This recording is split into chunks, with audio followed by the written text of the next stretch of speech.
Então, primeira coisa, especialidades da holding familiar. Propriedade familiar, primeira coisa, né? Holding familiar é propriedade familiar, pessoal. Ah, não, mas eu tenho uma propriedade que é um negócio meu. Tá, mas assim, a intenção é fazer holding familiar, propriedade familiar. Foco de longo prazo. Quem faz uma holding não tem que pensar assim, poxa, eu vou vender o imóvel amanhã. Não, a holding, a intenção dela é você guardar o patrimônio, é você proteger o patrimônio para ele durar mais e mais e mais tempo. É assim que funciona. E no caso aqui, o último ponto, não se trata de fuga, mas sim de conservação. Eu não estou fugindo de nada. Eu não estou fugindo do Estado, não. Eu estou conservando o que é meu, já é meu, entendeu? O patrimônio, irmão, já é seu. O patrimônio já é seu. Para que dá para quem não tem nada a ver com você? Pelo amor de Deus, entenda isso. O patrimônio já é seu. Você está o quê? Conservando. Foco aonde? Foco na conservação. E tem que ser uma coisa que você quer mandar para frente. Ou seja, fazer com que seus filhos continuem, seus netos continuem com seu patrimônio e todo mundo vai dando capote até que a sua família seja uma família reconhecidamente como uma bem-sucedida. Ninguém tem que começar do zero, não. Pode começar de onde você parou. Por que começar do zero? Que maldade é essa, né? Vamos lá. Descomplicando o hold, 10 passos do planejamento. Bem, vou começar agora a desenhar para vocês. Primeiro passo que a gente fazer um planejamento, não existe. É o quê? A sessão de viabilidade, primeiro passo. Não existe um colega que fala assim, olha, eu vou começar o seguinte, Jefferson, eu já vou começar fazendo a hold para ele já, e lá na frente a gente vai e resolve. Agora imagina assim, vamos fazer uma viagem? Vamos. Então a gente vai rodando, depois a gente resolve. Aí você põe uma sunga na mala e aí a pessoa está levando você lá para o sul, lá para Gramados. Vai dar certo? Não vai, porque não houve o quê? Planejamento. Então, o primeiro passo é o primeiro ponto, definir, olha a energia voltando, para onde que a gente vai. Então, onde está isso? Seção de viabilidade. Define exatamente para onde você vai. Para onde você vai, tá certo? E aí, que mais? Qual que é o próximo passo? Croquis estrutural. Você vai falar só a mesma coisa que você falou semana passada? Claro que não. Mas eu preciso definir de onde começa. Seção de viabilidade primeiro, depois vem o croquis estrutural, e lá dentro do croquis estrutural, a gente vai definir vários e vários pontos. Que pontos são esses? Em relação ao seu patrimônio, 99,9% dos patrimônios tem algum problema. E a gente tem que organizar isso tudo lá e definir tudo, como vai ficar tudo. Você, Jefferson, mas então larga para lá, ué. Larga para lá, vai ficar para o seu filho. Se caso você deixar para ele, é ele que vai arrumar essa confusão. Então, por que você não define agora e arruma agora? Porque uma coisa é você arrumar dentro do inventário, pedindo benção para o juiz, brigando, tendo que assinar aqui, outra ali. Outra coisa é você vivo, fazendo aqui. É muito mais rápido, é muito mais dinâmico. Então, com você é muito mais rápido. O que seu filho levaria 1 ano para resolver, você resolve em 2 dias. É por isso que você tem que fazer o croquis estrutural. Entendeu? Vamos lá. Terceiro passo, contrato, prestação de serviço. Tá, depois que definiu tudo, você escolheu qual é o seu modelo lá dentro da estrutura, você vai fazer um contrato de prestação de serviço para poder legalizar. Eu quero desse jeito, dessa forma. Você faz um contrato com o escritório que você for fazer. Tem que ter esse contrato, claro, porque senão você não tem, né? Como você é cobrar da pessoa que você contratou e ao mesmo tempo como ela vai poder cobrar de você documentos e tudo mais, tá bom? Vamos lá, o quarto passo, elaboração do contrato de sócios. Como é que funciona esse contrato de sócios? Contrato social, perdão. O que eu... Opa, eu cortei, eu não estava mostrando, eu acho que estava. O que é o contrato social? É o que define uma estrutura de empresa. E aí que vem a grande mudança. Como assim? Jefferson, dentro da empresa que eu tenho aqui, eu tenho um contrato e uma folhinha só. Já faz 2 no máximo. Dentro da estrutura de contrato social de uma holding, você especifica tudo quanto é coisa. Que coisa? Proteção para você, usufruto. Você vai colocar cláusulas, eu vou ter que colocar várias cláusulas ali. Às vezes não vai dar tempo de explicar todas, uma por uma. Mas eu vou colocar as cláusulas principais para você entender um pouquinho lá. Cláusulas para você poder voltar o patrimônio para você caso um filho seu faleça. Tudo você pensar vai ter cláusula ali para proteger você totalmente, inclusive o seu filho contra ele mesmo. Porque sabe que quando o coração está apaixonado, está muito apaixonado, o que acontece? Faz besteira. Faz besteira. Coração apaixonado faz besteira. Então, para isso, você protege seu filho do coraçãozinho dele e da imaturidade dele. Eu não sei se vocês sempre teve essa inteligência que vocês têm hoje, mas olha para você 20 anos atrás, 30 anos atrás. Como é que você pensava? Hoje, então, nem pensar, né? Sem lógica de tudo. Hoje, eu consigo ter uma mente um pouco mais organizada. Exatamente isso. Seu filho, às vezes, não tem. E é por isso que você vai proteger ele dele mesmo, tá? Vamos lá? Que mais, Jefferson? Depois disso, do contrato social organizado, todas as cláusulas lá, tudo feito, o que a gente faz? Próximo passo: integraliza os seus bens dentro dessa estrutura empresária. Para quê, Jefferson? Porque lá dentro dela eu consegui ter o que? A economia tributária que eu estou buscando. Se você tentar fazer uma doação agora, você vai pagar exatamente igual o inventário. Ah, vai ter um descontozinho de advogado. Pague. Se você resolveu fazer uma doação, meus pêsames, mas você resolveu fazer uma doação, contrate um advogado. Por quê? Porque o advogado vai organizar isso de uma forma melhor para você. A pessoa só chega lá no cartório e fala assim: eu quero fazer uma doação. E vai tira a guia do TCMD, né? Que é a mesma do inventário, paga, e aí tem um prejuízo brutal, porque o cartório é feito só para poder fazer a transação para você. O advogado é feito para poder fazer o quê? Proteger você o máximo que puder. Porque dentro da doação ele não consegue fazer muita coisa. Mas o que ele puder, ele vai te ajudar. Entendeu? Então, pelo amor de Deus, não estou pedindo para contratar meu escritório. Mas pode ser também, por que não? Eu estou aqui para trabalhar. Mas contrate um advogado. De preferência, um advogado maduro, não é uma pessoa que começou ontem. Uma pessoa pelo menos tem uma década aí na advocacia que já tem experiência. Entendeu? Próximo passo, pessoal. Depois como é que funciona a integralização? Muitas pessoas vão falar assim: olha só, a integralização é muito simples, mas tem que pagar o ITBI. Não tem que pagar o ITBI. O que está acontecendo é uma patifaria nas prefeituras, eles cobrando de uma forma totalmente irregular o ITBI. Algumas prefeituras, né, todas, algumas, de uma forma até criminosa, porque está na lei você não pagar ITBI. O que é o ITBI, pessoal? Imposto de transição entre vivos. Ou seja, como você está vivo, você faz uma doação, como faz uma venda, por exemplo, é um ITBI. Se for uma doação, é o TCMD. Tá? TCMD. E aí acontece, o que eles estão fazendo é um crime. Aí tem as formas de você fugir disso. Tá? Tem as formas de você fugir disso. Então, vai pagar ITBI? Não deve. A gente tem, por exemplo, no escritório, tem as formas de você fugir dessa cobrança de ITBI. Vamos que vamos, então. O ITBI.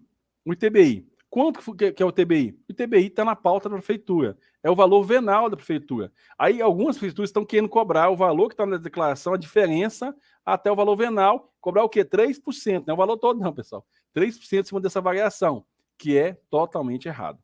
Tá bom? Tem errado, tem legislação para isso. E a gente, lá na aula, a gente explica também. Lá no YouTube tem muita aula minha. Vocês podem ir lá que tem muita aula minha explicando sobre isso também. Tá bom? Vamos lá. Só de aula minha lá, tem aula minha lá que tem uma hora e pouco, quase 2 horas sobre isso. Então, por isso que eu não posso parar para poder falar só sobre um ponto desse.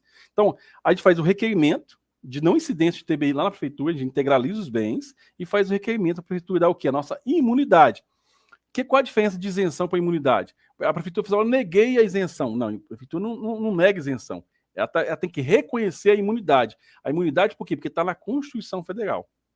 Quando está na Constituição Federal, é imunidade. Quando a prefeitura resolve fazer de bom grado alguma coisa, do coração dela, mais ou menos, né? Aquilo lá chama-se imunidade. Isenção. Quando é a Constituição, é imunidade. Então, é imunidade, tem que reconhecer. A gente faz o requerimento da não incidência de TBI. E agora, Jefferson? Ela reconheceu, né? É o registro no CRI, que é o quê? O registro lá no cartório de registro de imóveis. A gente vai fazer o quê? O registro no cartório de registro de imóveis. Mas de que, Jefferson? Do contrato social que você fez. Isso eu estou mostrando, pessoal, um modelo de uma célula, que a gente fala que é uma empresa só. A sua hold pode ser um modelo com mais empresas. O que você precisa saber? Que vai te atender. Só isso. Quando constrói mais de uma, 2 empresas, Jefferson, onde que eu vou colocar uma empresa a mais aqui? Só para poder falar para você. Às vezes, você tem o quê? Um arrendo de uma terra. Sua terra está arrendada. Você vai colocar esse arrendo dentro da sua estrutura principal? Não, você pode criar o quê? Uma operacional, que é o quê? Uma outra empresa interligada. O patrimônio fica na empresa core, na empresa primeira, principal, e o outro, você cria uma outra empresa só para receber os aluguéis de imóveis. Você fala assim, mas nossa, vai ficar caro esse negócio aí, não vai não? Contador, esse tanto de coisa, e você está querendo arrebentar comigo. Não, pelo contrário. Quase todo mundo que montou um operacional aqui estava pagando X, passou a pagar X sobre 10, X sobre 5. Por que a pessoa pagava, por exemplo, teve um caso que a pessoa pagava 680 mil reais só de imposto, né? No caso da gente aqui, e ela passou a pagar 48 mil reais. Fizemos várias reduções, tal. Mesmo pagando o contador, ela passou a pagar 67, 68 mil. Ou seja, 10%. Ela economizou 90% de imposto. Isso que eu falo para o pessoal todo ano. Todo ano que ia pagar de declaração de imposto de renda, ela passou a pagar menos. Entendeu? Por quê? Porque praticou nada mais nada menos que o quê? Uma organização tributária. E aí você faz lá tudo isso. Tá? Depois que você ganhou a isenção, imunidade, tem certa imunidade. Lá na prefeitura, se não ganhou, a gente vai lá, vai buscar ela, tá? O próximo passo é fazer o registro lá no cartório de registro de imóveis, desse contrato social. Gerson, mas tem que fazer todas as escrituras de todos os imóveis? Não, somente esse. É o que barateia mais ainda tudo. Porque às vezes você tem 50 imóveis, vai ser só um. Entendeu? Somente um. Tá? Um registro só. Vamos lá. Que mais? Depois, qual que eu passo? Depois, seguinte é isso, Jefferson. Planejamento sucessório. Pronto. A gente já colocou tudo lá dentro da empresa, já ganhou a isenção, né? Ela ganhou assim, não. Foi reconhecida a isenção do ITBI, está dentro da holding, está dentro da estrutura. Agora sim que vai ser legal. A gente vai ter o quê? Exatamente aquela economia que a gente viu lá atrás. A gente vai fazer o quê? Vai fazer a sucessão para os filhos, ou para quem você quer. A gente teve um caso aqui lá que abriu para a gente, lá num dos grupos lá. A pessoa não tinha filhos, não tinha pais, não tinha ninguém, mas que ia passar uma parte do patrimônio, uma parte para uma pessoa que ele ajudou a criar. Isso foi hoje. E outra parte para 2 sobrinhos. Ele tinha trocentos sobrinhos, mas que ia passar só para 2. Pode fazer isso? Pode. Mas por quê? Porque o patrimônio é seu e tem lei para isso. Que mais, pessoal? Depois disso que eu fiz lá o meu planejamento sucessório, eu defini tudo para quem vai, ó, para onde vai o apartamento, para onde vai a casa, para onde vai a fazenda, para onde vai. Já só tem uma casa só. Eu vou definir quem que vai ficar na administração do aluguel daquela casa, às vezes de um prédio, qualquer coisa que seja. Ah, já está falando de coisa muito cara. Não, hoje também é para quem tem pouco. Não é para quem só tem muito, não. Ah, lógico, chefe, eu tenho um patrimônio aqui de 100 mil e tenho 4 filhos, 5 filhos. O que você vai me indicar? Não indicar não fazer nada, quase. Sabe por quê? Porque aí acontece, na hora de você fazer o inventário, você tem isenção. Tem isenção. E se for todo mundo maior, você tem isenção. Aí você consegue também tudo bem mais barato. E se for o caso, eu vou falar para você, não faça uma holding. Onde que eu vou falar isso? Na sessão de viabilidade. É na sessão de viabilidade que você abre o coração comigo e eu abro meu coração com você. Tem muito caso que eu falo assim, não, você não vai fazer hold, não. Tem outra forma mais fácil de resolver isso aqui. E eu vou e falo tranquilo. Porque meu compromisso é com a verdade, não com o dinheiro. Tá bom? Entendeu? O que mais que a gente tem, pessoal? Então a gente tem esse espaço que a gente viu até agora. Abriu sessão de viabilidade, fez o croquis, comece com a sessão de viabilidade, depois vem o croquis estrutural, depois vem um contrato de prestação de serviços que tem que fazer, depois disso vem a elaboração do contrato social, 1 ou 2 ou 3 ou 4, depende de quantas empresas vai ter feito para poder proteger você melhor. Depois disso, a integralização dos bens lá dentro dessa empresa. Depois disso, o requerimento lá para a prefeitura poder solicitar, requerer a imunidade do TBI. Depois disso, registro no cartório de imóveis. Depois vem o planejamento sucessório, que a gente está aqui falando dele aqui agora. E depois, Jéssica, eu fiz a minha doação das minhas cotas para os meus filhos, com esse tanto de cláusula, com essa proteção toda, qual que é o próximo passo que eu tenho que fazer? Você tem que fazer o quê? O processamento do ITCMD. Então, eu pago o ITCMD? Paga. E eu pago quanto de ITCMD? Eu pago referente à minha declaração de imposto de renda, na pior das hipóteses. Eu vou pegar, olha aqui, vamos trazer isso aqui, vou ficar grandão para falar para vocês. Eu podia, sem energia direita aqui, se eu tivesse no meu escritório lá, eu colocava meu tablet aqui, desenhava, mas não tem como, vou falando aqui, tomara que vocês consigam visualizar. O que vai acontecer? Aqui está a declaração sua de imposto de renda. Lá o bem, a sua casa, pega a sua casa, pega a sua declaração, lembra quanto que está lá. Vai estar lá assim, sua casa, por exemplo, está lá 30 mil, 40 mil, 50 mil, 100 mil, o que seja. A sua casa vale 100 mil? Aí você fala, não, minha casa vale 400. Então por que está 100 lá? Porque a sua declaração de imposto de renda foi quando você fez a aquisição da compra da casa. E aí, o que você usa para poder pagar o imposto? Quando você falece, você usa o valor de venda da casa, vai ser avaliada pelo Estado. Aí você vai usar o valor de venda. Então, se ela vale 400, aí o Estado põe 500. Aí vai avaliar em cima de 500. Então, você paga hoje, em cima de 500, vai pagar o quê? 8%. 8%. Mas, se ela estiver dentro de uma holding, ela foi integralizada com o valor de declaração de imposto de renda. Olha só. Aí você vai pagar em cima do valor de declaração de imposto de renda. Então, você vai pagar, não 8 mais, né? Você vai pagar 4%, 2%, depende do estado, o que seja, né? Em cima de quê? Tem estado que até é menos, né? Tem estado, pessoal, que 100 mil é isento, não paga nada.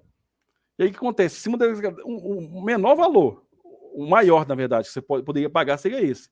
E tem outras estratégias que você consegue baixar mais ainda, porque tem gente, por exemplo, que nos procurou que tem patrimônio de 200 milhões, 300 milhões, e na declaração de imposto de renda está quanto lá? 100 milhões, 50 milhões, 40 milhões. A gente consegue baixar ainda, fazer com que ainda seja tributado no valor em cima de 1 milhão, 500 mil.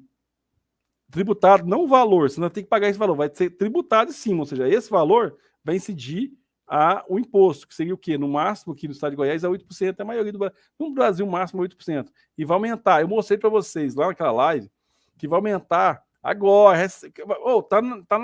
Vai aumentar o imposto. Como é que vocês não conseguem perceber? Vai aumentar o imposto. E aumentando o imposto, não tem show nem mela. Você vai pagar, inclusive, em cima desse valor na que for fazer a holding. Então, esse ano não aumenta. Tá travado. Mas ano que vem. Aí você começa a fazer a holding no final do ano. Aí ano que vem vai ser a hora da doação. Aí você paga 20, né? Então vamos fugir disso também, tá bom? Vamos lá ver um pouquinho mais sobre o que a gente tem. E depois você pagou o ITCMD. Tudo vai ser explicado aonde, pessoal? Lá no croquis estrutural. Até o valor que você vai pagar. Tudo é explicado no croquis estrutural. É por isso